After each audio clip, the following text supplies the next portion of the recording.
Yes, yes, London Reelers, it is the one you have been waiting for. Mr. Timothy Ferriss has just left the building, author of his new book, The 4-Hour Chef, entrepreneur, tangoist, martial artist, a man Wired magazine once called the greatest self-promoter of all time. Timothy spent 90 minutes with us, and Nick and I hit him with pretty much everything but the kitchen sink as far as questions. And he's a very centered guy. He's got a real Zen quality about him. And he pretty much answered everything from religion to his dealing with his kind of celebrity status, to everything that he's kind of done to his body that he documented, whether it came to a steroid cycle or talking about Provigil. So it was a real pleasure having Tim on, and it was everything I expected it to be. I did about 15 interviews I viewed to research this show, and I must objectively say that this is by far the best. And especially if you want to get to know kind of the man behind the man. So in honor of the show, Tim signed 5 copies of his book, The 4-Hour Chef. And what we're going to be doing is giving these away. We're going to be giving away 1 copy every day, starting on Sunday when this episode drops. And we are going to be doing it via Twitter. So if you watch the show and pick out the best quote in your opinion and send that out on Twitter, make sure you include the @LondonRealTV Twitter handle, and the short link we'll have sent out with the URL that sends people to YouTube. And we're going to pick out the best quote of the day, and we'll send you a copy of his book. It's a crazy read. I think it's going to take me 3 months to properly read this book. It's really all about human mastery, and he does it via cooking as kind of a conduit to show you how you can learn. So it's fantastic. So please check that out. As usual, we are sponsored by the makers of Alpha Brain. Alpha Brain is a nootropic that basically makes your brain work better. We actually asked Tim about a bunch of different things that makes his brain work better. If you want to know more about the science, drop by londonreal.tv and click on the banner ad. It'll take you to On It Labs, and you can learn more about it. You can buy some or not. Also, they have the Shroom Tech Sport, which has the cordyceps mushroom, something that Nick and I both use in our training. We think it's very important if you're using any kind of anaerobic cardio in your workouts. And of course, they had the Hemp Force protein as well. So check those out. Also, when you're over at londonreal.tv, please sign up for a forum or send me a message on the contact form. Want to know what you're doing, what you think of the show, if you think I should shave, whatever, man. Let me know what you're up to. If you want to get involved, that would be awesome as well. If you do want to help out on top of that, you can give us a quick review now on iTunes. It takes 60 seconds, and it really helps us out a lot. Or you can just share this video on Facebook or on Twitter. That helps a lot. Finally, if you're getting tired of hearing everyone yapping all the time on these podcasts, I like to switch it up a bit with an audio book. I am currently listening to A Game of Thrones. Yes, based on the same series on HBO. You like watching it. The book is great. It gives you a little bit different perspective. And if you want a free copy of that, you can go to audiblepodcast.com/LondonReal. Sign up for a free 30-day trial. Get the book free. And help us keep the lights on. There you go. Without any further ado, I give you Mr. Timothy Ferriss. Please give us a tweet and send those out, and hopefully I'll send you a free copy of this book. Peace!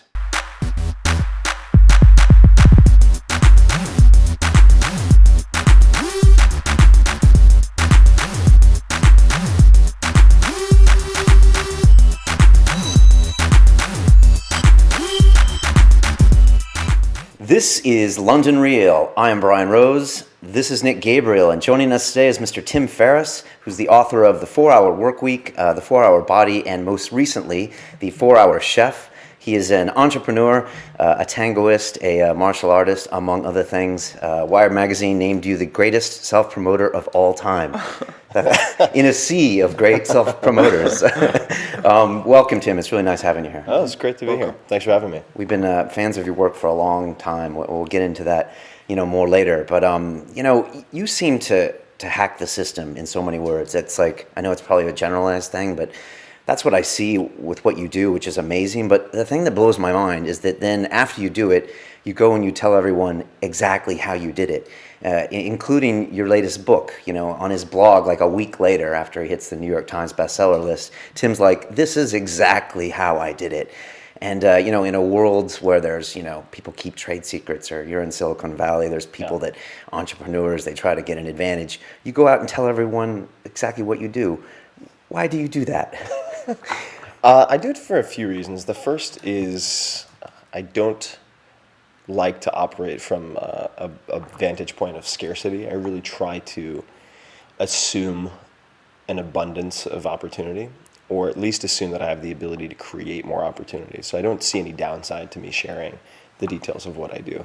Secondly, is that a very small percentage, of course, of the people who encounter my material will use specific advice and apply it in the real world. I think that my compliance is much higher than perhaps most prescriptive self-help, if we want to put it in that category. We actually just did, when I say we, I'm referring to me and the exec team, the tech side of Lyft. There's an app called Lyft, L-I-F-T, which is a behavioral modification app for the iPhone.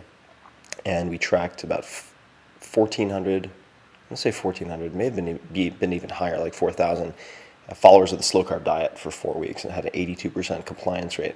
But the fact remains that if I put an article up telling people exactly how to hit the New York Times list, even if I give them the exact prescription, very few will go through and execute on it. And but as far as I can see, there's no downside to me if an extra 100 people hit the New York Times list, because I'm going to take 2 to 3 years, maybe even more between books.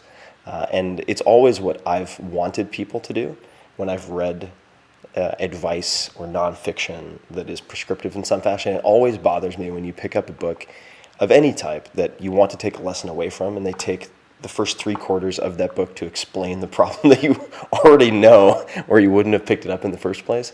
You know what I mean? A magazine article that's been expanded into the size of a book. So I wanted to always take the opposite approach and say, all right, well, if I put together a 1,000-word article, I want that to have the value of a book that's 100 times longer. It's also how I put together the books. But it comes from a place of abundance. I try to operate from an assumption of abundance, because that also prevents, I think, fear-based decision-making, which usually leads to bad decisions. For instance, in Silicon Valley, it's not common, actually pretty much non-existent, that VCs will sign, venture capitalists will sign NDAs.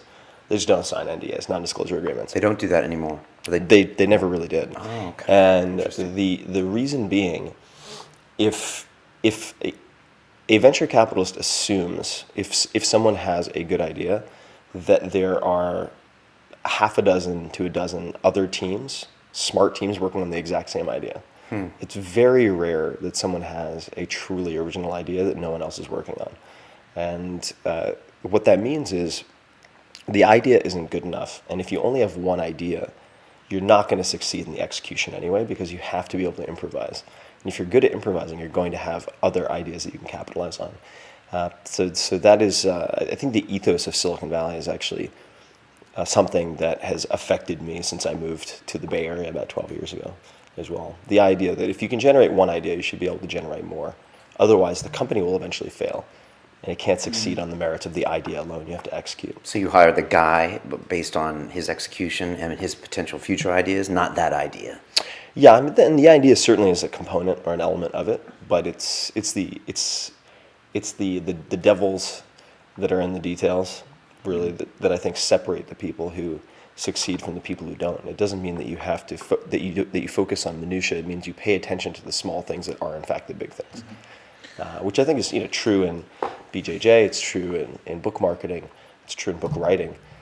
Very oftentimes it is the little things that are the big things. Relationships too, for that matter.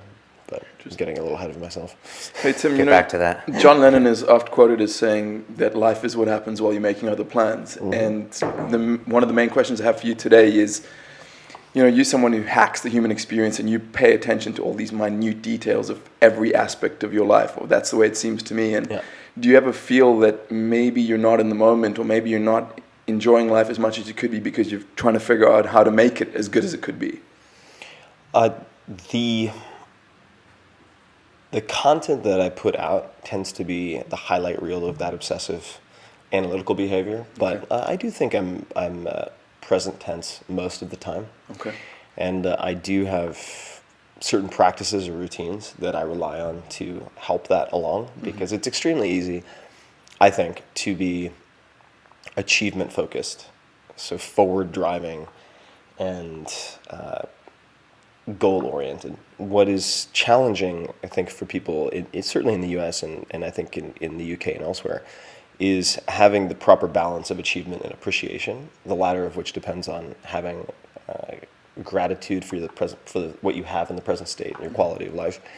That can be very difficult. And for that reason, I'll take, let's say, 3 to 5 minutes each morning, and I have a very particular sort of meditative routine that I use with one music track, and I focus on the things I'm grateful for. So I start each day and end each day with a list, a gratitude list, effectively, and that's a very pragmatic exercise. There's nothing new age or metaphysical about it, but I find that helps calibrate me for the rest of the day. And I also do take downtime, because I think you need the negative space. You need the negative space to appreciate what it is that you're trying to create, if that makes sense. Yeah, I can just imagine someone like you finding it quite difficult to switch off. I mean, you clearly have a very active and very powerful mind. So me and many people in my social circle, we speak about how sometimes it's difficult to just turn it off, and just be. Yeah. And yeah, it can be very difficult. And what I've found, at least, is that I don't actually... there are few ways that I have experimented with completely turning off, which can be restful. It can also be very stressful, I think, for certain types of people. One of which is flotation tanks and sensory deprivation. So I actually borrowed from Joe Rogan, which can be very effective. And that's available certainly here in London and in most highly industrialized cities. But I find that I recover best when I actually just switch my focus.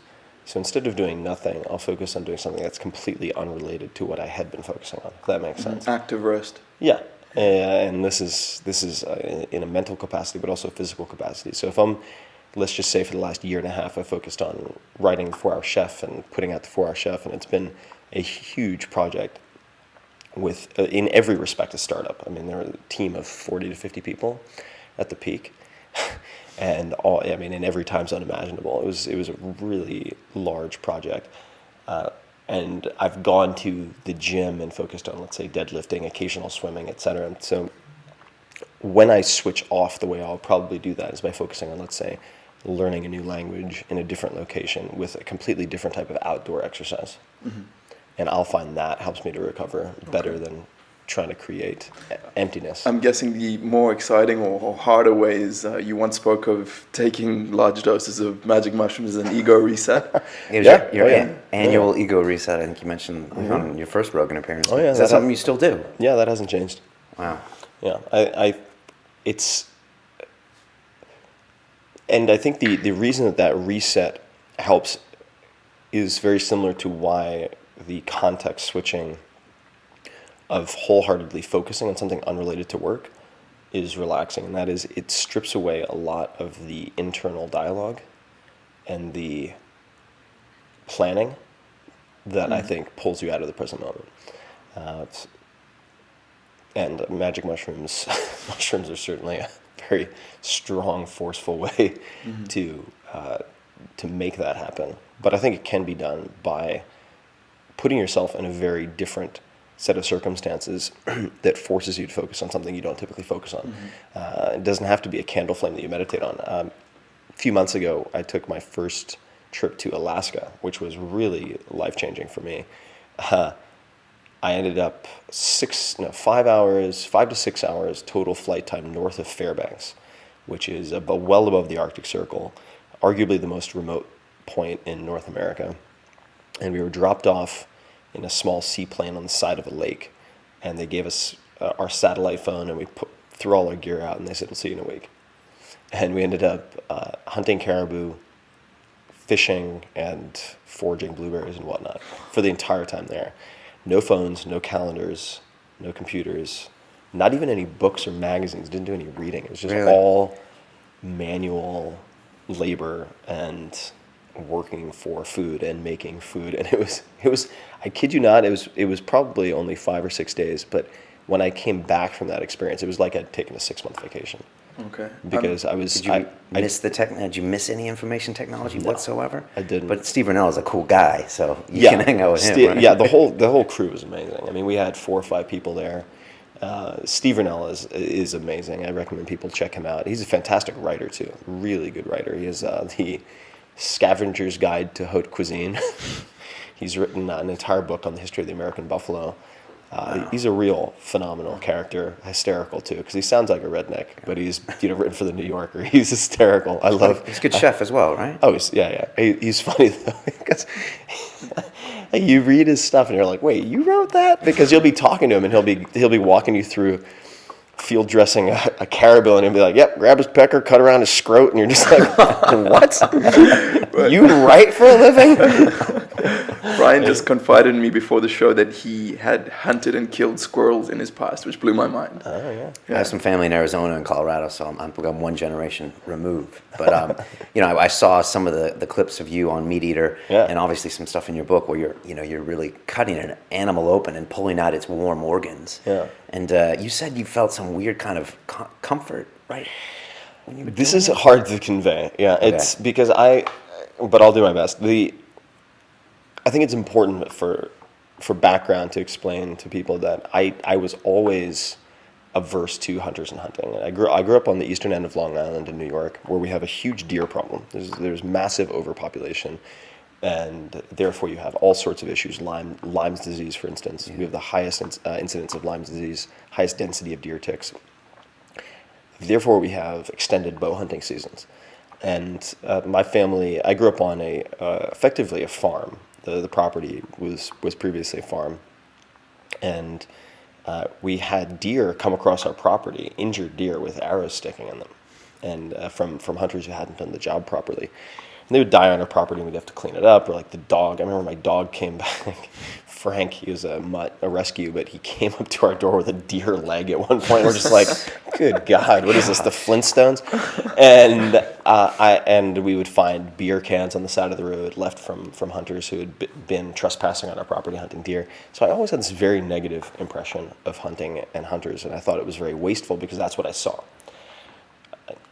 When writing The 4-Hour Chef, one of the sections is the wild section, and I wanted to reconnect outside of the kitchen with ingredients, things we usually recognize as wrapped in some fancy package on a shelf in Whole Foods or a grocery store. And that meant not only learning how to forage, but also looking at how to hunt and feeling responsible for the protein that you put on a plate. So I sought out Steve Rennell, and that really changed everything because he is an extremely responsible and strict hunter in that respect, and he grew up hunting and trapping. I mean, he was trapping for money, I think, at age 10 or so, maybe even younger, in rural Michigan. And he showed me how it is possible to not only be respectful when you're killing an animal, and effective, certainly, but how it can raise your consciousness related to food and just life in general by going through the field dressing and butchering process. And the point that you brought up was field dressing, for people who, it means removing the guts from an animal, basically, is what that means in the field. Which you have to do pretty fast. You have to do it pretty quickly because the organs, there are lots of issues with leaving the organs inside the animal, certainly. The meat can rot. You can have, depending on the type of shot or the type of kill, you can have all sorts of spoilage. So you have to remove the organs quickly. And a lot of them are edible right away, liver, heart, etc. Wow. Although you don't want to eat a polar bear liver because you'll get vitamin A poisoning. Luckily, I'm not hunting polar bears very often. I thought I would be very awkward in the hunting process, and I wasn't. And the only way that I can really explain it, because I would say maybe 1 or 2 minutes into, and you've seen the photographs, cutting the deer open, going in and removing the organs and whatnot, maybe 2 minutes into it, I felt like I'd done it 100 times before. It was just the most surreal. A genetic memory from your days as a Yeah, hunter exactly. It gatherer. was just, and the way I put it in the book was, how do orphan cats know how to hunt? Yeah. How do animals know how to behave as if they don't have parents to demonstrate for them? And there's some type of genetic hardwiring that predisposes them to certain behaviors, and that's the way it felt. It was really uncanny. And Steve, I remember even Steve was like, "You've never done this before?" I was like, "Nah, man, I've never done it." It was just, it came very easily. And It doesn't explain why I was so awkward the first time I had sex, though. Maybe you weren't meant to. Fuck you, Brian. Even on it seems like other species have trouble with that too. If you watch, it's like, no, man, you're on the wrong side. You gotta. So this is probably, maybe this is from the DMT you put in my green tea. But there's a photograph somewhere. God, this is just the danger of the internet, of this giraffe trying to have sex with a donkey at the zoo, and it's just like, poor donkey, terrible. So I think even they haven't quite figured it out. Fair enough. Because they're in captivity like most humans. So of course. That's something I'm really interested to hear your opinion on, because from what I can glean from your books and your blog, would it be fair to say that you are polyamorous? Is that correct? No, I'm not. You're I'm not? not. I don't share well with others. Okay. I mean, as much as I would love to think that I could find like the perfect woman who'd be like, sure, I want you to have a harem. I haven't quite stumbled upon that yet. Your frame control is not strong enough. Well, maybe not. I think that polyamory, if it's very one-sided, might be appealing on some level. But no, I wouldn't categorize myself as polyamorous. No. I keep thinking about his next book, and I don't think I'm the first one to say this, but the 4-hour relationship always sticks up. And and at first, I think I don't know if you said it, or I was like, that's ridiculous. But is it ridiculous? Yeah, I don't think it would. I don't think it's ridiculous. The challenge with something like the 4-hour relationship is that I don't feel like I am qualified yet. I really only want to write books about things that I feel I have deconstructed and hacked and figured out. Mm-hmm. And relationships are so broad. I think I would feel hypocritical if I wrote a book that was speculation or just surveying other people. Yeah, but you haven't figured out cooking. You're probably the first to admit you've just scraped the surface, and the fact that you're on a learning curve is like the best way you can communicate it with us, right? Because you're excited. I think I have figured out the toolkit and the logical progression for people who want to start cooking. I do feel like I figured that out. Okay. Whereas there's so many variables in relationships. God knows. But never say never. Who knows? You talked about this book. I mean, I wanted to just quickly talk about how Amazon Publishing was involved, and how I think you said it allowed you to make. I mean, how many pictures are in that damn book? Like 700 pictures? More than 1,000 photos. More than 1,000 photos. A few hundred illustrations, and it was a beast of a project. I never could have imagined how involved it would be. And I suppose, like a lot of things, if you know what you're getting yourself into, you never would have done it in the first place.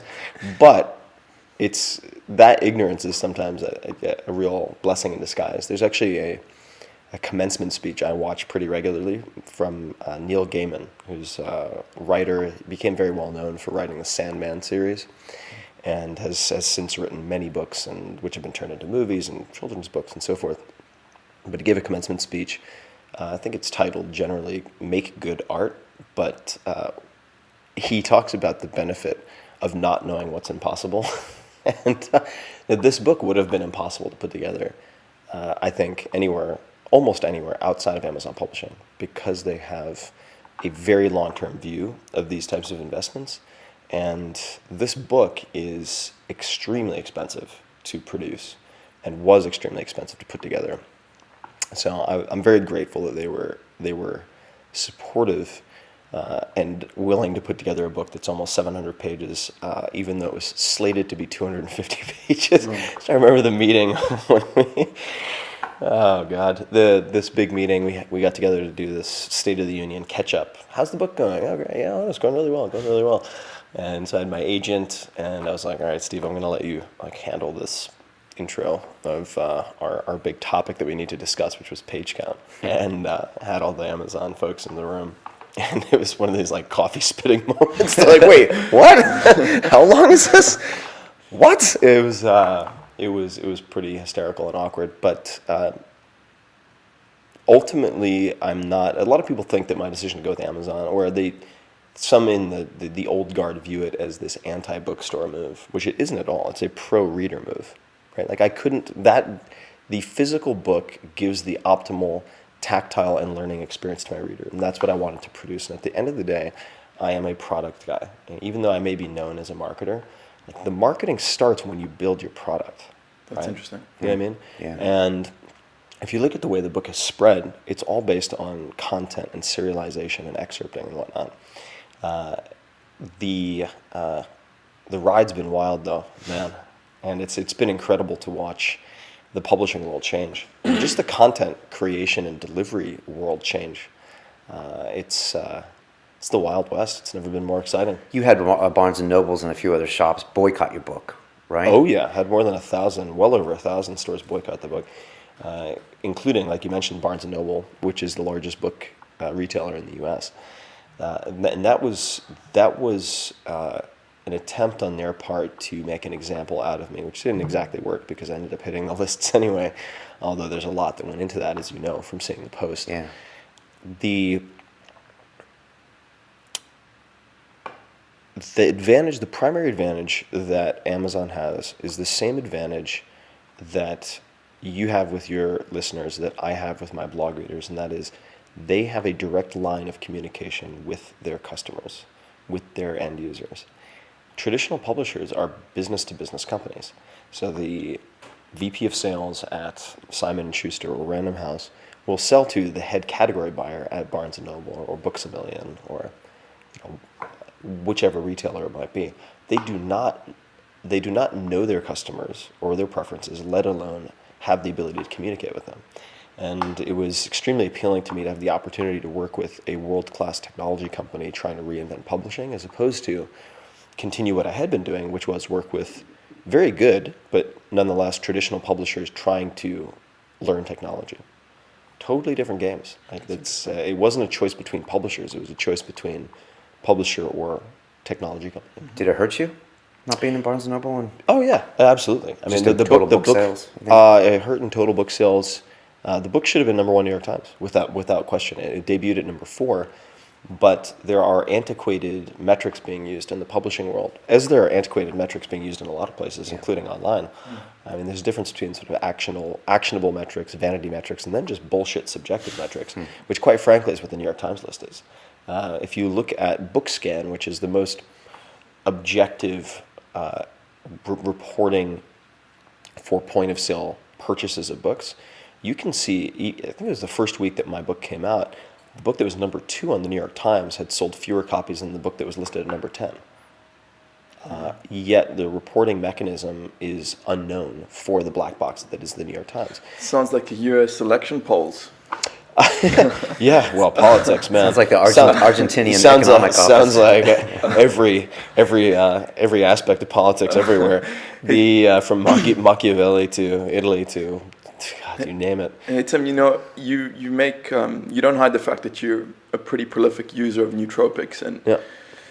I'm quite interested to know how much of your success would you have achieved if you had never touched a nootropic, never had caffeine, never had those, I don't want to say crutches because it has negative connotations, but do you think you could have done this all without the Smart drugs, enhancements? Yeah. chemical warfare? I think so. The smart drugs and drug use, I view as experiments and exploring potential, but I don't use, unless we count caffeine in its various iterations. So tea, I do have tea every day, typically in the mornings. I have pu'er tea, which has some very interesting properties. Also have yerba mate tea quite frequently when I'm on book deadline. I use that at night. For the theobromine. Theophylline, which is found in the tea. And I do think that the benefit of the yerba mate for me, after living in Argentina, is as much the ritual as it is the stimulant effect. But because I'm also having red wine, which isn't exactly Smart drug. You say the red wine comes out sometimes around 5 p.m. Does it help your thinking process? We'll get back The to that. red wine, I really try not to have wine too early these days. But what I find is 2 glasses of wine, not more, relaxes. Sort of takes the edge off just enough for me to be able to joke around and jest in my writing while still being able to remember what the fuck I'm trying to say. Right. Okay. A lot of the If you do any more, like, I mean, there are these nights. I remember when I was writing 4-Hour Workweek, and I was like, well, it's I think challenging for a lot of people, including me. It's like if you pop open a bottle of wine and you have 2 glasses, it's pretty hard not to finish the bottle, and it can be. And I would pop open these bottle of wine, and I'd have like a 3rd glass or a 4th glass, and then I would look at my writing the next day, and I was just like, what the Absolute nonsense. is this garbage? it's like that What? spider that's been given mescaline and makes the fucked up web. Oh yeah, exactly. That's what my chapter would look like, and I'd be like, never again, never again. Strangely enough, a good friend of mine told me that in the ancient Arab world, a lot of their greatest poets and scholars considered red wine to be their muse, and they wouldn't do any of their work without it. I believe it. I believe it. Interesting. I find, I do enjoy red wine. I enjoy the ritual. I think rituals are very important for conserving your creative resources. In other words, I don't want to spend a lot of energy deciding what I'm going to have for breakfast each morning, what I'm going to do first, what I'm going to do before bed. I want those all to be automated to the extent that I have a routine that takes care of all of those things, so that I can apply my decision making to the things where I have the greatest input, So you or believe impact mental- or output. And I really try not to. I do think that the number of decisions you can make in a given day is finite. And if you waste those decisions on small things or trivial things, you will make either poor decisions or no decisions when it comes to the big things. Because you only have so much mental bandwidth. Yeah, and this has been pretty well. This has been pretty well researched. There's been some writing in the New York Times, which of course isn't the firsthand data, but it goes by a number of names. One of which is ego depletion. I'm not a huge fan of that term, although Dan Ariely, who's has written Predictably Irrational, a great book, as well as others out of Duke University, has written about it. It really seems that much like muscle glycogen and neurotransmitters, there is a finite supply, or at least if you deplete it at a rate faster than you're able to replenish it, however that actually breaks down physiologically, you basically run out of the ability to make good decisions. But coming back to the smart drug question, I've used everything. I mean, I've tried modafinil, I've tried some really unusual stuff, but oxiracetam, aniracetam, phenylpiracetam, hydrogen, all of the usual suspects. Adderall? Have you tried any Adderall I've tried, although I really try to stay away from, when possible, the sort of methamphetamine analogs of derivatives. So I'm not a huge fan of methylphenidate, which is Ritalin, for instance. What are your thoughts on modafinil, Tim? My thoughts on modafinil, it's very strong. I don't use modafinil much. I had 1 or 2 experiences where I had some very severe migraines after using it. Okay. And I am not as cavalier with drug use as people might think, even though I mentioned that I've used these things, but I take a very methodical approach and I do a lot of homework.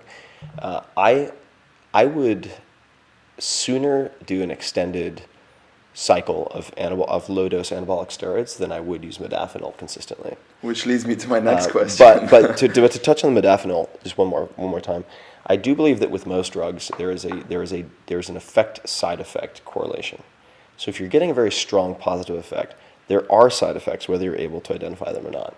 And this is something that is routinely and repeatedly forgotten somehow by the medical establishment, where they'll have something like Lipitor for cholesterol control or statins come out, and some doctor will proclaim there are so few side effects, at some point they'll probably put this in the water. I actually read that, and I'm like, I don't buy it. If it's having a strong physiological effect, there are going to be side effects.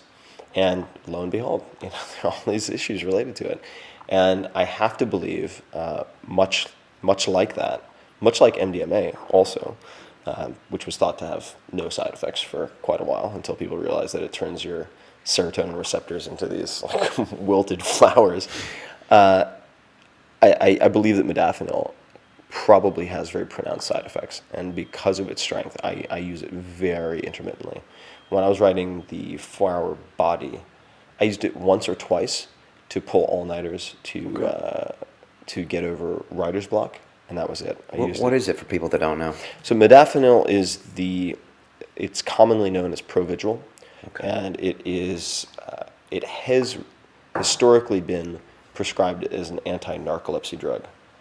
They are developing variants on it and also lobbying to prescribe it for fatigue at this point.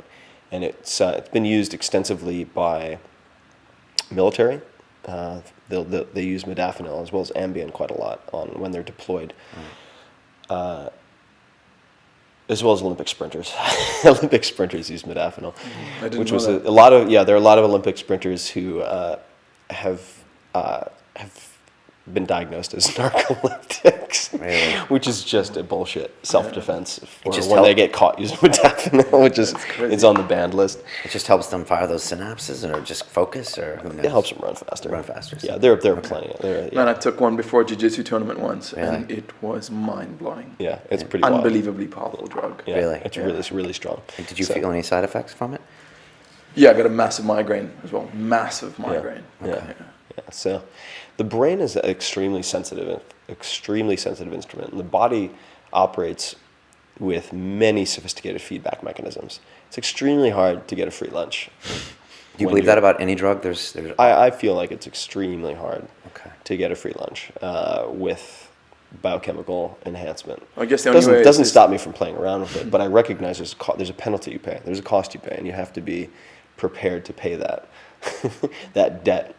Otherwise, you really shouldn't experiment, and you need to do your homework as well. It's good advice. The free lunch could be argued to be the healthy, wholesome, organic food. I mean, that is going to keep your neurotransmitters pretty much where they should be. Yeah, absolutely. I mean, then that's another issue that I take with the excessive supplement use, and I've been guilty of this in the past. But you cannot use supplements to replace proper diet.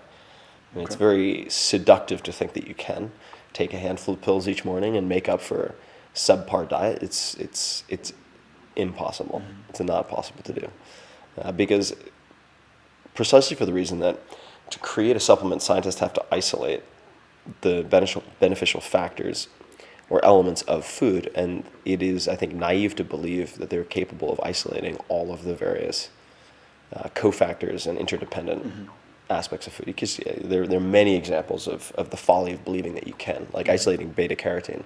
Take that by itself in high doses, you have all sorts of problems. Why? Because when it's naturally occurring, there are other things that are consumed in combination. So you have to dial in your diet for sure. That's good advice.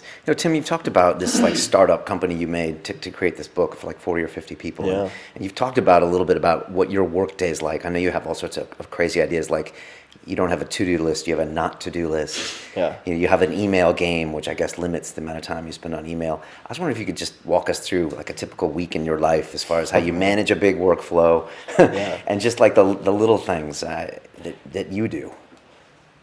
And that's a big question. Yeah, let's see. Answer any part that you wish. Yeah, I'll try. I'll give a sampling. My weeks are very different, and they can also be quite boring. On book deadline, for instance, I think that there are few misconceptions about how I work or how I live. I'd say the first is that I'm just this picture of efficiency all day long, right? Like everything's figured out. It's like the Dos Equis guy or 5-hour energy guy or whatever. And the fact of the matter is, if you were to have this fly on a wall camera and watch me, be like, what the fuck is this guy doing for half of the day? Because the fact of the matter is, I procrastinate a lot. I get a lot of things wrong, but I think I'm very good at getting a few important things right. Why does it make me feel so good to hear this, Brian? Yeah. If you get a few important things right, you can drop a lot of balls and make a lot of mistakes, and it's fine. You'll still outpace most people. So that's point number one. Point number two is the belief that it's like girls gone wild, partying with like the Swedish bikini team, and then like racing Lamborghinis with, Sean Parker or something every day, which it isn't, which it isn't. And I think the creative process, as it relates to book writing, certainly, and many others, can be a very lonely, isolating process. And that's the penance that you pay if you choose that as your profession or your calling. But so a couple of things. These days, I wake up. I tend to wake up on the later side, so typically 10, maybe even 11. And I'll wake up, set the kettle for hot water, have 30 grams of protein. So I'll have a quick protein shake. Usually it's a combination of whey protein isolate and micellar casein. Then I will sit down and listen to one music track. It's up to you. Recently I've been listening to It's Time to Party Like It's 1999, Prince. Wow. It's always a good one. And I'll meditate for the duration of that song, just one song. And I use that as, I tend to use the same song for fairly long stretches of time as a state cue. And I will run through in my head, as I'm taking deep breaths for those 3 to 5 minutes, the things that I am grateful for. And I use that, like I mentioned, as this sort of psychological reset. And I'll also, in terms of internal talk, if people find this interesting, in terms of self-talk, I'll say you have all the time you need. Like, you have all the time you need to do everything that's important. You don't have time to do everything. You have enough time to do everything that's important. Today or in your life? Just today, one day at a time. Okay. I mean, in life in general, but I'm doing this as a daily mental warm-up. Then song ends, I get up, I make pu'er tea. And then I will sit down and I try to do an hour of non-email related work. This is most recently, right? So I'm still on effectively book launch. So I'll try to do an hour of work or some type of meditative practice. When I say meditative, I mean something non-work related, like drawing. So I'm trying to reinvigorate my drawing. I wanted to be a comic book penciler for 10 years and was paid my bills in college partly as an illustrator for 2 years. So it's like that was this huge core part of my being for so long, and I just gave it up. I just stopped when I got into the real world, so to speak. After graduation, I was like, I don't have time for that. And I've just realized it's this core piece of who I am, and I'm trying to bring that back, resurrect that this year. Then if I'm going to jump into work mode, typically I will have a Post-it with 1 to 3 principal to-dos and then not to-dos. So I'll typically have that cut in half, and I'll have the 2 to 3 to-dos and then the not to-dos. And my objective for the day, I'll also then circle the one of the 3 that is the force multiplier that would change as many other aspects of my life or affect all those other to-dos. Okay. And that's the first, typically the most uncomfortable to-do that I have to tackle each day. And I will view my day as a success if I knock off that one to-do. That's it. What's an example of a not to-do? Example of a not to-do would be processing email from the Gmail inbox. You'll write that down. Don't touch the Gmail. Yeah, or I will take that and flip it into a to-do. So like using Email Game, for instance, or Gmail Offline. I actually use Gmail Offline a lot to process Gmail because you don't then get stuck. I think many people when they check email get stuck in the top 10 email because what happens? You go in and you respond to the first 5 and then you get 5 new responses within 5 minutes. And so you never hack any more than 10 email out of your inbox. And so I use Gmail Offline quite a lot for that. And I do think that the pains and the way that it's set up actually to mimic Outlook in many respects makes processing much faster. But a few tips related to email for people. And email's just like the biggest pain in the ass in the world for everybody. There's a good chance that I'm just going to quit email for a while, for a pretty good chunk of time. But you said it's like the worst communication technique, right? In so many ways. It's I won't get into the litany of complaints about email, but it really is the productivity killer and the creativity killer. So the few things that help to mitigate that. This is assuming you use Gmail. The first is Email Game, so emailga.me, which prevents you from going to the inbox. And this is something that I wanted to have designed for a very long time. I was actually trying to rally some of the Gmail designers to like customize Gmail for me, which of course didn't happen. But I was like, guys, look at this. It takes 12 clicks to get from this to this. It should only take 6. And like, here's how you would do it. And they're like, right, okay, your like wish list is at the top of our priority list. Sure. I always think you have like a bat phone into like Eric Schmidt. Like, can you do this? Yeah, Tim. I have bat phones into a few places, but not into the Gmail war room, unfortunately. In any case, what email game prevents you from doing is jumping around in the inbox randomly and checking the same email multiple times. It forces you to process in a very linear fashion, and there's certain game mechanics that typically allow me to process email 40 to 50% faster. Or I should say, in 40-50% of the time it would usually take me to process. So I will almost always by default use that. In combination with that, I will use an extension called Boomerang. And what Boomerang allows me to do is have Gmail ping me if I don't hear a response back to that email in a set period of time, so that I don't have to worry about following up. I don't have to hold that in my working memory or put it on my calendar.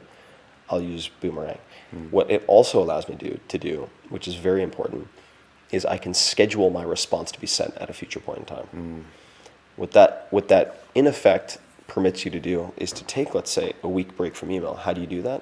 You take let's just say a full day, if you're really deluged, to process email, and you schedule all of your responses to go out a week from now, 5 days from now. And then you actually get some real fucking work done for the 5 days following that. So those are a few tips that I've used to create space around email, and also to dramatically minimize the time commitment required by email. But the most important habit is responding to fewer email.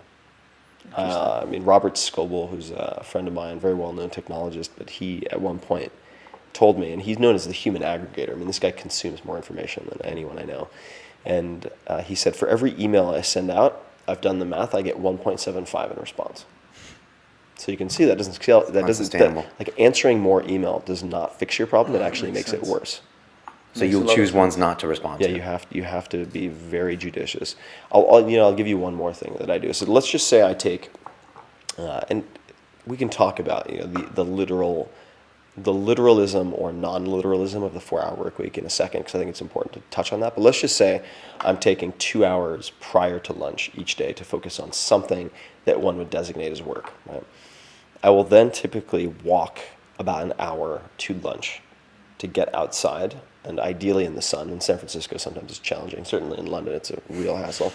But I will walk for an hour, and during that period of time, the day before, I will have made a list of phone calls that I want to make. And very frequently, those will replace email. And in some cases, they're not phone calls at all. I'll actually record a voice memo and send it directly to someone as a message to prevent long phone calls. But I will make... Email is not the best tool for all types of communication. So I'll very frequently make a list of, let's say, 10 people I want to talk to and call, that will then cut my email in half. Because for most people, at least, I'm slightly an anomaly, because I get so many pitches sent to me in my system, and we get hundreds of email a day. But for most people, I would venture to say it's safe to assume that you get the vast majority of your email from the same 5 to 10 people. Right? So I will try to shift a lot of that work burden from email to phone, and have a clear agenda, 20 minutes or less, for let's say 5 to 10 people, and I'll go on my walk to lunch. And then for the afternoons, it's really that, again, coming back to that one to do repeatedly over and over again. So I'll take that Post-it note and very frequently just put it on the bottom left-hand corner of my laptop. Really hard to ignore.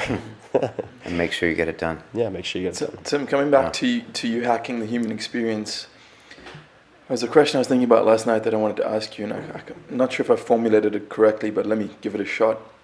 You have looked into physiology and psychology very in depth, and has the fact that you've discovered that there are these very basal triggers that can affect a human being's behavior and decision making and things like that, how has that changed your spiritual views? Has it made you consider us engineered creatures, or has it made you more atheistic? Or Yeah, this is This is usually the type of question that gets me death threats later, but I'll answer it. All right. So I'm not particularly religious. I am fascinated by science and there's some fantastic interviews with Richard Feynman, who's one of my idols. So Richard Feynman was a physicist, but also one of the most acclaimed teachers of the 20th century, an incredible Nobel Prize winner. And there's a video, I have it on my blog, a higher quality version of this Nova excerpt, but it's called The Pleasure of Finding Things Out. And he talks about how his knowledge of the stars makes him, in his opinion, appreciate and enjoy the wonder of this sort of miracle of science as much as someone 2,000 years ago who thought that it was, a black sheet with holes poked in it. Interesting. Run by the gods. And for me, having studied, the human body and looked very closely at evolutionary biology and other things, I don't call myself an agnostic because I feel like that is it's a hedge, and I don't like the word because I don't think it's meaningful. I think that if you are a theist, you are able to say, I believe in God, or I believe in gods. That makes you a theist in the same way that theology, right? If you cannot say that, then you are an atheist. It's that simple. Just like A is lack of being a theist. If you can't say, I believe in God, or I believe in gods, then you're an atheist. Even if you consider yourself spiritual, you're still an atheist. And I don't particularly like using the word spiritual either. But I certainly think there are many things that are currently remain undiscovered. I would certainly hope so. And many forces at play that I'm sure we haven't captured and measured. But I find the exploration and the science, and when I say science, I don't view that as an infallible dogma either, which I think is very dangerous because people have in many ways replaced they've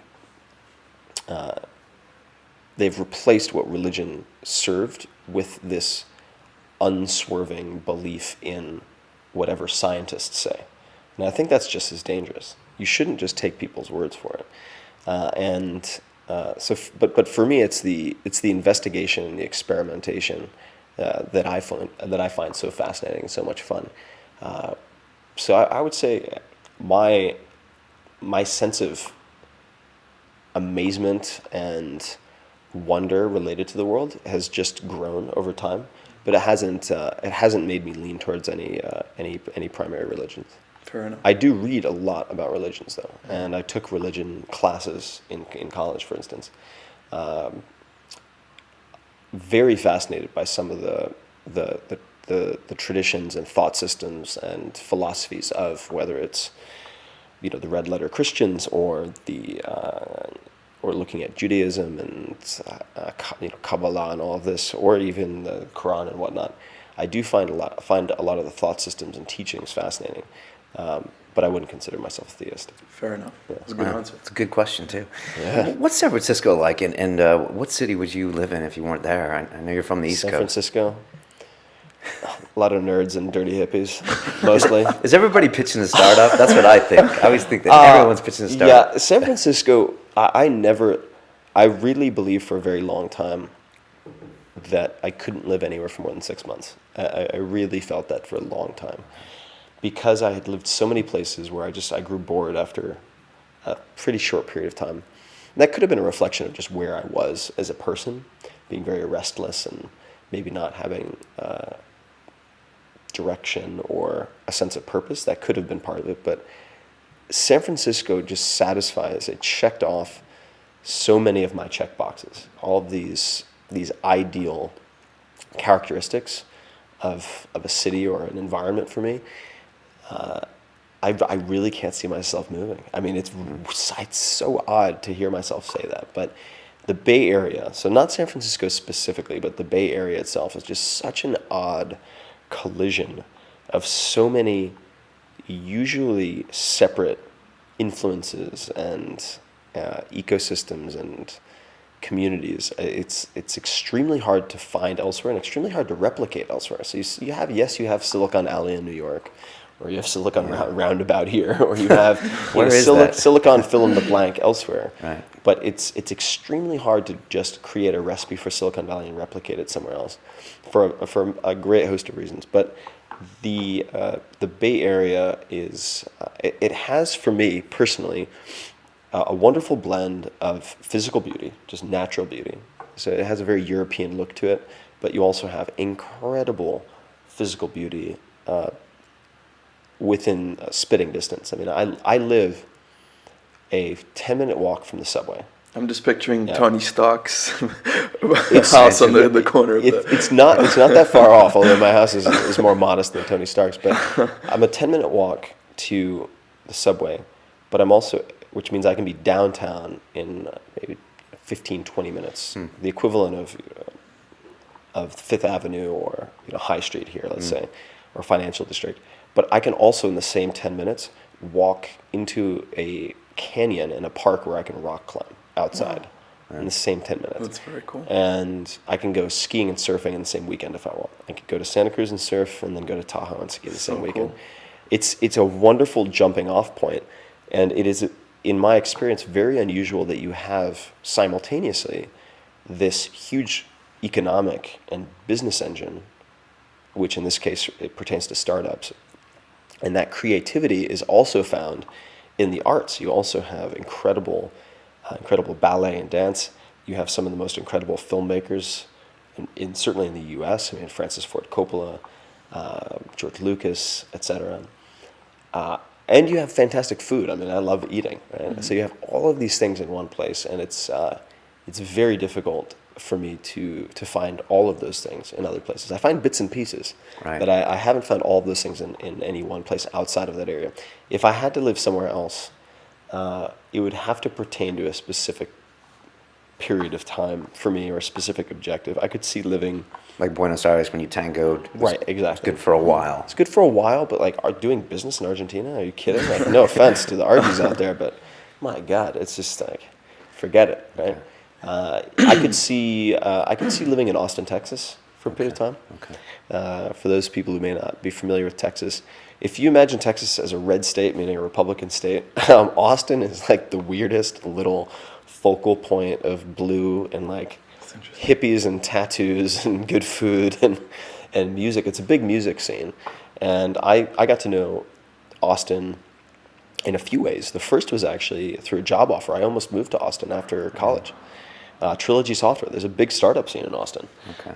And they also have this amazing festival culture. So you have South by Southwest, which I go to pretty much every year. I'll be going again this year. Tech and music. And music and film. It's awesome. So I really like Austin a lot. Do you get productivity groupies? Let's see. What does that mean? There are a lot of ways I could. So you're at South by Southwest, and some girl comes running up to you and goes, "Tim, I loved your book. You want to get a drink?" Yeah, I mean that happens, which is hugely flattering. I figured out pretty quickly after the 4-Hour Workweek came out that it's not always a good idea to take people up on that offer. But I mean, I'm very fortunate to have, for the most part, very, very sane, very smart fans. I've been very fortunate in that respect. I mean, I really love hanging out with my readers, and I wouldn't be here without them. So I think that's the way it should be. But I mean, for instance, last night, I was just gutted because we had to clear out after the speaking event that I did. And so the book signing and whatnot was really constrained. And so people weren't able to get necessarily inscriptions or we weren't able to chat at all. And that just kills me because I love interacting with my readers. And I learn, this is not some trite bullshit thing. I do learn in a very selfish way. I enjoy the blog as much as I do because I learn as much from my readers as I give them. And I learn on a weekly basis more than I could ever give my readers. And oftentimes I'll write a blog post just because I want the experts in the woodwork who know more about that subject to come out and be like, school you. not a bad point, Tim, but like, let me school your ass. Like, fantastic. here's how you actually do it. And you can see that if I put up a post on like the 80-20 guitar post and how to approach learning guitar from this minimal effective dose. And you look at the comments, like, man, I mean, you take the comments are just as good as the post itself in a lot of ways. And you see that over and over and over and over again. So That's cool. You have like a strange kind of celebrity status, like but the people that know you well, Yeah. and like I was mentioning you were going to be on the show, and some people are like, yeah, Tim Ferriss. Some people are like, who? Yeah. And I'm like, where have you been? Yeah. How could you not know who Tim Ferriss is? It's strange that way. I mean, do you find that when you go around the world that there's like kind of a digital effect with Tim Ferriss? People either know you or they don't. Oh, sure. And do you want to be more famous? That's a good question. Then stop writing books That's if you don't want to be it's more a really, it's a really good question. I'm certainly, and I think this is just a sign of the times, but to whatever extent I am a celebrity, I'm certainly not what I would consider a real celebrity. It's like a Brad Pitt or something who can't walk outside and have any peace of mind. I have this this micro celebrity that's limited to very certain spheres, right? So if I go somewhere like south of Market or the Mission District coffee shops in San Francisco, it's like, I will get noticed, right? Which is weird even to this day for me. I don't know. It's just, it's because the last few years have been a blur. Or if I go to, let's say, the Ace Hotel in New York or certain areas in New York, people are like, who is this guy? Because it's so disproportionate how many people might recognize me in those places. But it's like if I go to Michigan or something, no one's going to know who the hell I am, or next to none, It's very, very selective. And I do think that 10 years ago, you might have Oprah, right? And you had like 1 or 2 or 3 tastemakers on broadcast television. And I read something recently which was really fascinating. It was in Details magazine about the future of Hollywood. And they were saying, and I don't know how accurate this is, but I assume it probably is, that 20, 30 years ago, you had a handful of late night shows, let's say, Saturday Night Live, Johnny Carson, that had 20, 30 million viewers. You don't have that anymore. Like the most popular TV shows have 2, 3, maybe 4 million viewers at the very high end for a network. And I think that what we will see is you'll have the same type of curation and celebrity and impact as an Oprah, but it will be segmented across 50, 100, 5,000 different channels per se and different demographics, right? So the long tail. Yeah, absolutely. Okay. It'll be a long tail. Do I want to be more famous? I don't know, man. This is something I grapple with because there are certain aspects of the public exposure that are not good. I mean, like the death threat thing. I'm not kidding about. Like You've had death threats? Oh yeah. Like I'd say every month or so I get like crazy people. Random or because something religious related? You say Usually religion related. Okay. But it's from some statement like I made. I don't view it as that controversial, but there are people who take that kind of statement really personally, and so I get some really crazy stuff. Aside from that, though, there is a lack of privacy that even I experience, which can be disconcerting, right? So people who will try to reach out to family members and pretend like they're my assistant to get personal information, weird things like that. Okay. And I'm not saying that to complain about the successes I had. I'm very grateful for them, but there is a price you pay, and I think that is one of the things that sometimes makes me want to just disappear for a few years. The reason I don't automatically do that is because when you have a platform, it gives you a tremendous amount of leverage to positively affect the world, or negatively, certainly. But it gives you a real megaphone that you can use for changing people's lives, and I really enjoy that. But it can also act as a beacon or a magnet for total weirdos. It absolutely does both. And so if I want to impact more people, on one hand, I do believe it would be extremely beneficial for me to do more things on television, let's say, or more things on fill-in-the-blank medium that allows me to reach greater numbers of people. But I will be trading up in my set of problems. And I'll move from, if I have like the Toyota Corolla of publicity problems now, I'll have the Mercedes S-Class of problems. Right. But it does afford you the possibility that you can call Steve Ranella up and be like, let's go do this hunting trip, where maybe 6 years ago you couldn't. Yeah, no, absolutely. So I don't want people to think that I'm playing the woe is me card. No, because I recognize I've been extremely fortunate to have the opportunities that I have and to have the audience that I have. I'm very grateful for it. There's not a day that I don't think about that. And I don't actually, I can deal with a lot of the weird stuff, like the death threats. I'm just like, yeah, I'll bring it. I hope you're well trained. God forbid you break into my house and you don't come with I it. will gut you like a deer. Yeah, exactly. I'll field dress you in my foyer.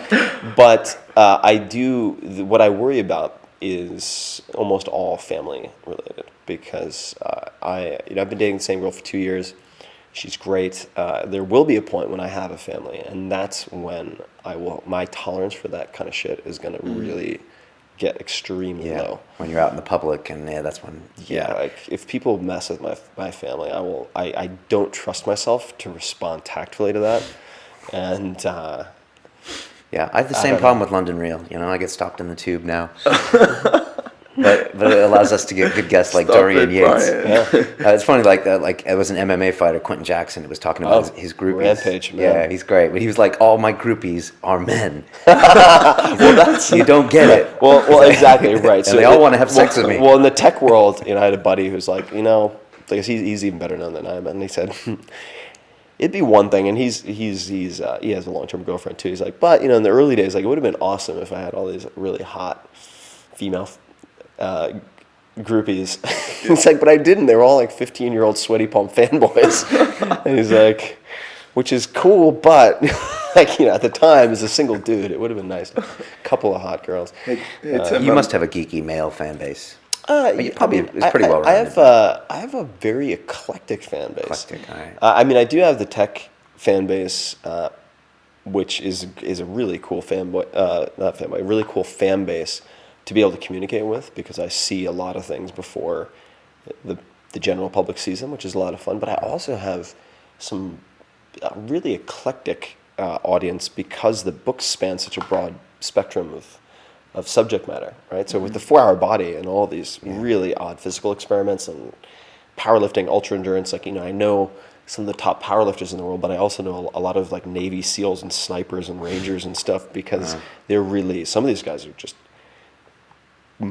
they're mutants when it comes to physical performance. Some of these guys are just seriously beyond. Yeah, you see a movie like Jason Bourne. I love the first Jason Bourne film, and you're like, cool fiction character doesn't exist. Like, I've met people who are Jason Bourne. It's insane. They're just cool. Guys who are 2-3 times stronger than I am, and I'm strong for general population. Pretty strong. And but they're like, I think I might run a 50-mile race this weekend just like for fun. And then they know, they're like, I could not train for 6 months and I could run a marathon and then deadlift 500 pounds at the end. Yeah, no problem. Speaking of mutants when it comes to physical performance, I know Ryan's going to kill me after the show for asking this, but I have to. I'm curious now. What do you think would win in a fight between a lion and a silverback gorilla? You don't have to answer that. Yeah, you asked that same question when you were high on Rogan. A lion and a silverback gorilla. Yeah. I'm gonna have to go with lion. Really? I'm gonna have to go with lion. Yeah. But I think it has so much to do with setup. It's like if they're in environment. It's like if they're in a 15-foot ring, don't know. But if the lion is able to stalk and get behind the silverback, game over. You know what I mean? Fair enough. I can't believe I'm actually pondering this.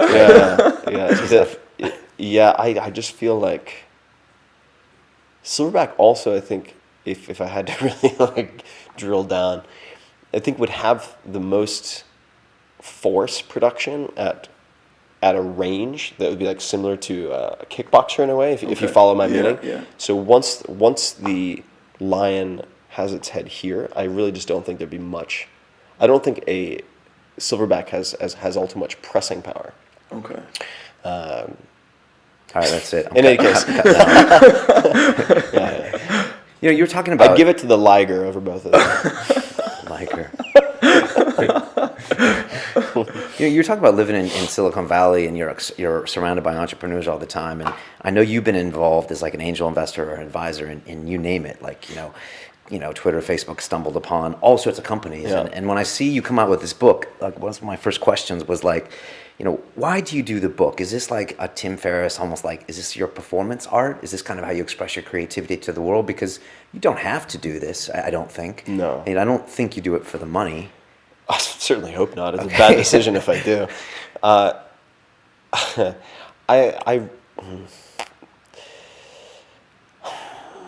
I feel as though, for whatever reason, my strength might be, my gift, if I have one, is this odd ability to sustain obsession over an extended period of time on one subject and just dissect the hell out of it. And the three books are intended to really go together. And so I feel like this is sort of the closing of a chapter for me in a lot of ways, because they're intended to cover healthy, wealthy, and wise, the Ben Franklin trilogy. And I feel like, hopefully these books will outlast me, I mean, I view a lot of what I do elsewhere as extremely ephemeral, and it just gets lost in the Niagara Falls of information and digital. And I'm hoping that the books will have a lasting enough impact on the readers that they will hopefully survive in some form for decades and decades. I'd really like that to be the case. Through teaching, you become immortal. Is that expression? Yeah, I So suppose, this all yeah. comes down to some weird narcissistic complex. Well, I'm just messing with you. No. I mean, I think narcissism is underrated. I shouldn't say that. By narcissism, I think that that's going to end up quoted somewhere. Jesus. I think that ego is underrated. I think you have to have any degree of confidence to do things outside the norm. You have to believe that you are able to do things that in many cases haven't been done before. Interesting. And it doesn't mean you're an arrogant bastard about it, but I do think that requires a certain irrational self-esteem that people could, denigrate by calling egotistical or narcissistic, but I think it's a very valuable tool. I think it's a necessary component. You feel the same way, don't you, Brian? I always say that. I think a little bit of ego is important, because otherwise you don't take pride in your work. You don't go out there and, like you said, do those things that other people aren't doing. You don't cut against the grain. I agree. There's a point where it can get to be too much. No one wants to hang around you anymore. Yeah. Or you cannot see your own flaws. Yeah, and I think there's also a difference between self-contained belief and verbalizing that belief. So, and I think there are tactful ways and very untactful ways to verbalize it. But if you take the humblest guy in the world who's an amazing world-class performer, they're plenty confident. They might not verbalize it in the same way that Muhammad Ali would or Mark Cuban might, but you have to have that belief. Otherwise, you would not attempt the types of things they attempt. And it's certainly, I think, moreover, to not only survive but bounce back from the inevitable failures and mistakes that you're going to make, you need to have not only enough confidence, you need to have a surplus of confidence, because you're going to take hits along the way. Yeah, you said that on one of your blog posts. Well, it's an old one that you said, even the most successful people in the world have those depressing moments, and you said more so with startup people. Even. Oh, I think so. Why is that? Startups are very manic depressive, just as organisms, and I think that can be exacerbated in many different ways. But starting companies, so it doesn't just mean venture-backed startups in Silicon Valley, is a very creatively and physically draining process, and it's extremely easy to have a startup become all-consuming, where your entire self-identity is wrapped up in the success or failure, or successes or failures of that company, and due to the fact that there are inevitably so many factors outside of your control that affect the company, macroeconomic cycles, if we're talking about venture-backed, etc., fickle nature of board members, who knows, that the ups and downs can be very severe. And oftentimes are, which I think is part of the reason also that Silicon Valley, I think, produces a lot of good entrepreneurs is that there are opportunities to diversify your identity and go rock climbing and go mountain climbing and get outside. So I think that there are more safety nets in many ways that people can create when they're in that type of environment that actually facilitate ultimately being effective in the startup.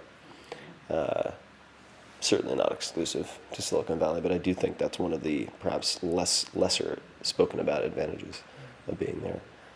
Will you be one of those entrepreneurs that you read about in Silicon Valley someday? Will you ever do that full time? Do you find that fulfilling? I know you're involved. I don't know how you're involved in some of these companies because you're an advisor or a startup, but like some guys make their whole identity about I'm the startup of this or I'm in a venture capital firm. But Yeah, I don't feel like that's. I don't think you'll ever be that guy. Yeah, I don't see founding and running a venture-backed startup myself. Just kind of been there, done that with having that be my 100%, and I'm not terribly interested. I also think, quite frankly, I mean, and this is going to sound sexist, but it's not a young guy's game, but it's a young person's game. I mean, there are exceptions to that rule, but it's like once I have a kid, do I want to run?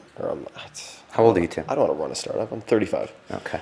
But it's like, man, you want to compete against a 22-year-old who can like live on ramen and fumes for a month at a time? I don't.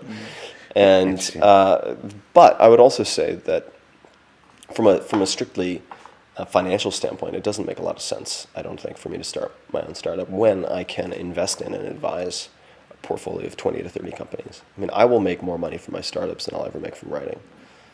And the books have done pretty well, but I will have, at least on paper, and that's always subject to change, but even in terms of the amount that I could take off the table right now, it would be very commensurate with all of my royalties to date from all three books.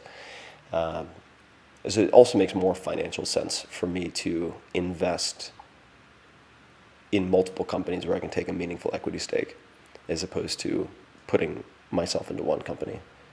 That makes sense. And you enjoy it too. I enjoy it You more. love these ideas a lot. Yeah, of times, I enjoy the breadth of exposure that I get to different business models, different types of entrepreneurs by working with multiple companies. Also, I just find it's fun. I mean, to be able to go into Evernote headquarters after I've seen their first office with 30 people, and now they're at 400 and some odd people, and to see everything that's going to be coming out in 6 months, or to talk to Uber, for instance, about what's coming down the line in 6 months. It's just so much fun. Or to be able to even test all that stuff before it comes out. They're like, yeah, what's your account? Okay, cool. We'll set you up with like all the new stuff. You can play around with it before it comes out. Or to know what I'm not supposed to know, but like to know what Google's coming out with, and to see it demoed on phones and whatnot before it comes out. Like, it's just fun. It's just it's a lot of fun, and it's. I don't think I would have that same enjoyment from running one company myself. Fair enough. Yeah. Hey, Tim, I've got one more question for you. Yesterday we had someone in the studio called Jeff Thompson, and he's written a book called Fear, the Gift of Exceptional People. And he was explaining to us how when he was a young man, he took a piece of paper and he wrote down a pyramid with all of his fears, putting the one he was most afraid of at the top and the one he was least afraid of at the bottom. And you seem to be someone who has everything going for him. You don't seem very fearful. You seem to meet life's challenges head on. Would you mind sharing with us some of your fears? Sure. I don't have many, and I can explain why. I think that's by conditioning and training more than anything else. Fears would be watching my parents get old. That I've realized is going to be very tough for me. Second would be not dying, but living with any type of physical handicap or degeneration is something that I really want to mitigate against. And that's about it. Well, actually, you know what I fear? I fear getting. This is something I do fear quite a lot. Is missing, once again, falling back into old patterns and missing the forest for the trees, and ending up competing with the Joneses. which is really easy to do. It's really It's easy to do in the Bay Area too. It's super easy. Right. It's super easy to do. It's really easy. It's very easy and seductive, because the path I choose to keep up with the Joneses is a very different path I would choose if I did not have that type of positional economics driving my behavior. So I fear succumbing to peer pressure in that way. Is that Super economic easy. peer pressure, or Twitter followers, or number of startups, or I'd net say worth? it's or mostly financial stuff. net worth. Yeah, kind of just stuff, because like okay. I could make a lot more money if I ran a fund. And I'm not saying that running a fund is easy, but there are people who would give me money where I could make multiples of what I'm making now running a fund.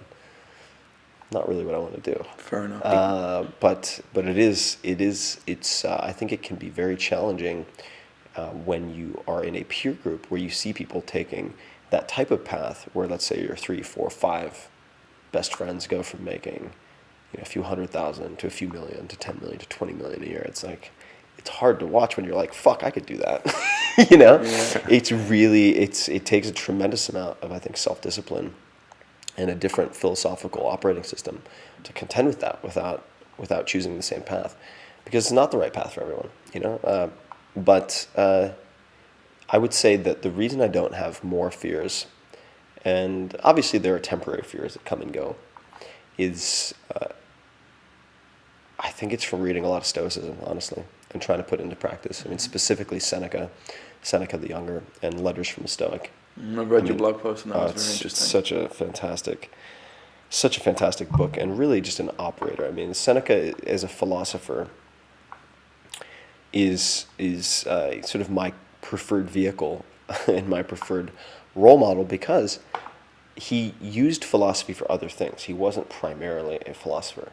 He was the equivalent of the wealthiest investment banker in Rome, advisor to the emperor, one of the most famous playwrights, and his toolkit was in part Stoicism and these various rules for decision making, which separates him, in my mind, from people who are primarily talkers, primarily paid to sit on a porch and spout philosophical suggestions when they weren't required to put any of it into practice in very high pressure environments, whereas he was. So Letters from a Stoic would definitely be a top recommendation. I think it allows you to learn to value only those things that cannot be taken away in many circumstances. Just is it's a very empowering mindset to have. Fair enough. It's just like, okay, yeah, like, you're going to take my house, you're going to take my belongings, like, it makes no difference. It gives you a degree of confidence that I think is difficult to have by other means. Wow. That's a good answer. Last thing, Tim, what's next for you? Are you taking some time off? I thought I remember you saying you were going to go to Indonesia and just like completely, Yeah, I'm going to unplug. disappear for a bit. Okay. I'm going to disappear for It's a big continent, so I didn't give you away there. Yeah, I'll disappear. I'm not sure if it'll be somewhere warm. So maybe Indonesia, maybe Southeast Asia, maybe South America. I've spent a lot of time in South America, but I'll disappear for a few weeks to primarily decide what to remove from my life. Commitments, belongings, relationships that have somehow become negative or toxic, or and then I'll come back. Still not commit to any huge big project. Do some cleanup and remove as much psychic drag as possible, and then I'll figure out what my next step is. But I'm not in a huge rush. I don't have any desire to put out a book a year or whatever. I don't even know if I'll do another book. I probably will. I have 1 or 2 ideas that are gestating a bit. But who knows? It could be a children's book. It could be fiction. And I want to exercise a different part of my brain. The encyclopedic, hyper-obsessive nonfiction cortex of my brain is pretty cashed out. Overtrained. I need a break. I need to do like a scratch and sniff book or something. I can see them doing an autopsy. They're like, oh my God, look at this. What is this, a tumor? No, it's this nonfiction cortex. You overused it. If people want to get your book, what's the best way for them to do it? I think the easiest books? way, the easiest way to get any of the books is to go on Amazon. Certainly, I think I'm not sure what the retail distribution is in the UK, but I mean the first 2 books are available in a lot of languages. The 4 Hour Work Week's in 35 plus at this point. But Amazon is typically the easiest way to find it at the lowest price. And if they want samples of any of the books, I mean, they can go to 4hourbody.com, 4hourchef.com. Certainly, the heartbeat of everything that I do online is the blog, which is just 4hour blog, FOURHOURBLOG.com. And you can find, it's getting close to 500 posts now. But they're sorted by category. And like you said, if you want to find out exactly how I hit the New York Times, I don't make any mystery of it. I mean, I'll lay out exactly the sequence that I use. He logged every media appearance he did, Yeah. like every show. In podcast. chronological order. So I don't make any secrets of what I do. That's exactly the opposite. So yeah, hopefully people enjoy the sample. I mean, there are plenty of people who just read the blog. But I think the books bring things together in a way that the blog doesn't, obviously, because the format of blog means that I use it to experiment with my readers as much as I use it to experiment with myself. Guinea pig alert. Yeah, exactly. Awesome. And you're on Twitter, which is @TFerriss. That's FERRISS. You got it. And we're going to be giving out, I think we got 4 or 5 signed copies of The 4 Hour Chef to the best quote from the episode. I already think of a few. So if you've heard the best quote, if you tweet that out with the URL of this YouTube video, we're going to give one away for a Monday, Tuesday, Wednesday, Thursday when this drops next week. And I don't know what else to say, Dude, Nick. he was speaking about gratitude earlier, and I'm so thankful to have spent an hour with this man. Yeah. That was really powerful, you. Tim. Thank you so much. Oh, my pleasure. This is my favorite type of conversation to have. I mean, just this long form, relaxed. So hopefully I'll be back. Awesome. Would love to have you. Yeah. And wish you the thanks, best. Thanks very much. Same to you. All right. And until then, It is most certainly about the journey. indeed. Thanks, guys. Welcome to London. In the 80s and 90s, what you had was steroids that were produced by legitimate pharmaceutical companies, and there was a lot on, floating around. Now that's pretty much dried up, and all the steroids available now, at least the great majority of them, they're black market, they're underground.